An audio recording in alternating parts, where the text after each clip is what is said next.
സേതോട്ടാ,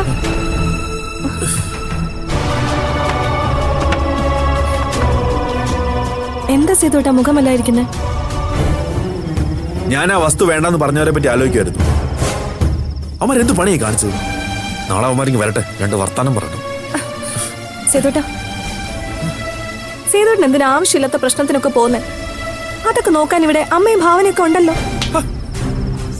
അതാ എനിക്ക് അതിനുള്ള അവകാശമില്ലേ? നമ്മുടെ വസ്തുവിന്റെ കച്ചവടം നടന്നാലേ നമ്മൾ കണ്ടുവച്ചിരിക്കുന്ന വീട് വാങ്ങിക്കാൻ പറ്റത്തുള്ളൂ. സേതോട്ടാ, നമുക്ക് വിധിച്ചതാണെങ്കിൽ അത് കിട്ടും. അതിനിങ്ങനെ വെപ്രാളപ്പെടേണ്ട കാര്യമുണ്ടോ? നീ ഒന്ന് കിടക്ക്, ഞാൻ രമേശനെ കണ്ടിട്ട് വരാം. സേതോട്ടാ, എന്തിനാ? ഈ രാത്രി ഇനി എങ്ങോട്ട് പോണ്ട. അങ്ങനെ പറഞ്ഞാൽ പറ്റത്തില്ല മായേ.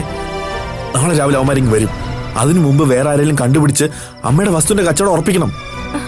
സേതോട്ടാ, അതൊക്കെ നാളെ നേരം വെളുത്തിട്ട് ആലോചിക്കാൻ. സേതോട്ടാ, ഇപ്പൊ സേതോട്ടൻ പുറത്ത് പോണ്ട. നീ എന്താ മായി പറയുന്നത്? പുറത്തു പോയാ ചിലപ്പോ അല്പം മിനുങ്ങണമെന്നൊക്കെ തോന്നും. അതുകൊണ്ട് മര്യാദക്ക് കിടക്കാൻ നോക്ക്. ഞാൻ പറയുന്നത് കേക്ക് മായേ. ആദ്യം ഞാൻ പറയുന്നത് സേതോട്ടൻ കേക്ക്. സേതോട്ടൻ പോയി കുളിച്ചിട്ട് വാ, ചെല്ല്. ഇല്ല, ഞാൻ പോയിട്ട് വരാം. ഞാനേ ഭാവനയെ വിളിക്കാം, എന്നാലേ ശരിയാവത്തുള്ളൂ. അല്ല, നീ എന്തിനാ ഭാവന വിളിക്കുന്നത്? നീ അവക്ക്